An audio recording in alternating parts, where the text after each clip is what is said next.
You know, we have 98% of the young people who have gender dysphoria, right, that they are able to move past that. And once they have the help that they need, no longer suffer from gender dysphoria. 98% wow, without that medical treatment. That's an incredibly made-up figure. That doesn't comport with any of the studies or documentation that exists from these medical organizations. What medical association are you talking about?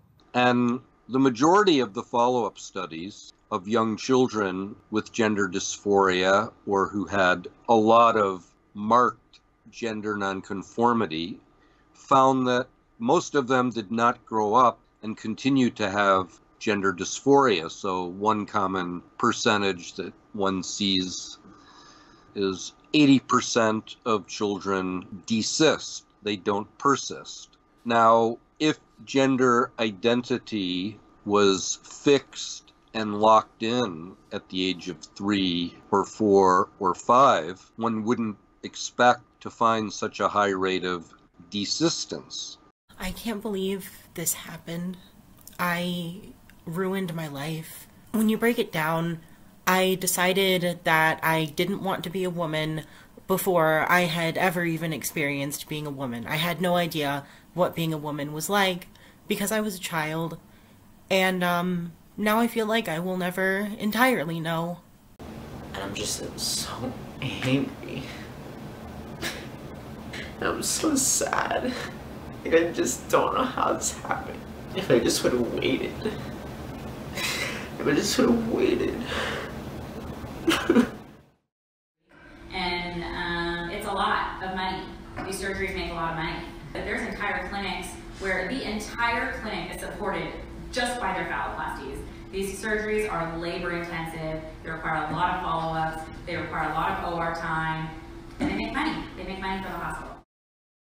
Jon Stewart used to be someone who held people like Jim Cramer and the financial establishment accountable for spreading disinformation during the 2008 recession. You knew what the banks were doing, and yet were touting it for months and months. The entire network was. He still advocates for the first responders of the 9/11 terror attacks who developed long-term ailments as a consequence of breathing in smoke and debris and whatnot. And when he was on The Daily Show, he was critical of big corporations and certainly Big Pharma. But now, for reasons that I'll speculate on in a second here, he is contributing to a false narrative, which is destroying the lives of many people and providing intellectual cover for the medical industrial complex, which is raking in massive profits off of this massive lie that is being told. These surgeries are labor intensive, they require a lot of follow-ups, they require a lot of OR time, and they make money. They make money for the hospital. And this video, which has 10 million views or so, it's very easy to believe, if I was watching that Jon Stewart would be right. Because this congresswoman is completely unprepared, and she's as ignorant as he is on what the actual state of the medical literature is. And so there are going to be many good, regular people who, as a result of this video, are going to honestly believe that the resistance to the medical procedures being done on children is a result of transphobia rather than a genuine skepticism and recognition that these studies and these procedures are being done extremely recklessly, right? And that's what a mass psychosis is. It's not people running around with their heads, on fire. It's people living out their completely normal lives while genuinely believing in a horrifying lie. And that lie may not have consequences for them ever, but it will have consequences for all of the people whose lives this lie will destroy. Okay, but who am I to be so confidently claiming that Jon Stewart is wrong? Well, let's start with this first claim. 98% wow, without that medical treatment. That's an incredibly made-up figure. That doesn't comport with any of the studies or documentation that exists from these medical organizations. You can tell this is like the narcissistic comedian charm that he's pulling here, because he has no idea what the studies that the American Medical Association, whatever, actually say. He's just saying that's a made-up number, when that is not the case. The finding that 80% or more of children desist, meaning they experience gender dysphoria in youth and then stop experiencing it later on in youth, is replicated, and it's exactly what people like Ken Zucker specifically point to as the primary source of hesitation for, hey, maybe it's not a good idea to surgically remove the of young children when we know that roughly 80% or more of them will just lose the feeling as they go through puberty. And here's the other thing, and I am willing to say, look, I am a 25-year-old with no medical background in this. I'm in no position to be making claims on my own without referencing authorities, but I have yet to find, I do not believe there is a single study ever been done on children that is long-term that demonstrates positive outcomes because of these medical interventions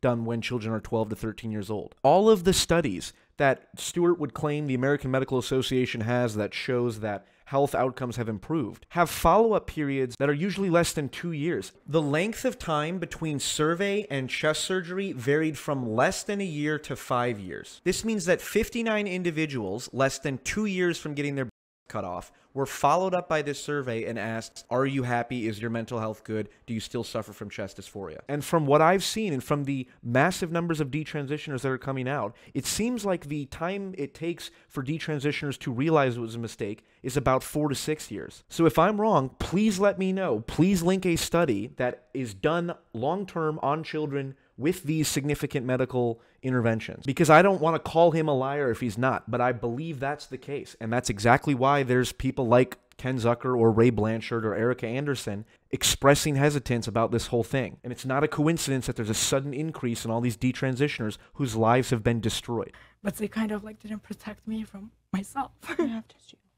And I'd like to make one point regarding whether or not it's actually a good idea to make these procedures illegal. I don't actually think they should be made illegal. What I think the right strategy should be is to pass laws that make it very easy for the victims of these rushed and botched medical surgeries to sue the people who did those surgeries. Because if you make it illegal, you basically allow all of the surgeons to get off scot-free and said, oh, well, we would do it, but the state's preventing us. And then you direct all of the anger of the families who believe that giving their kid gender surgery is a good idea. You direct it towards the state when it needs to be directed towards the people who are doing the procedures and profiting off this. You can't legislate your way out of a mass psychosis. The only way this madness is going to end is if the stories of detransitioners are elevated and if there is a huge cost to offset the profit incentive that the gender clinics have for doing these surgeries. And that cost is only going to come from massive lawsuits from those victims of the surgery. So I wanted to clear all this up, and it's a real goddamn shame that Jon Stewart, who, again, is a genuine good person in a lot of ways, who fought and fights for good causes, but he somehow got caught up in this, and he's so convinced himself that he's right. And I don't know, I'm guessing he's surrounded himself by narcissistic people who have convinced him to do this, and that's what he's going off about now. So hopefully he changes, and hopefully people wake up and get out of this gender madness relatively soon. It's going to be a few years at least, but it will happen, I hope. So good luck and Godspeed.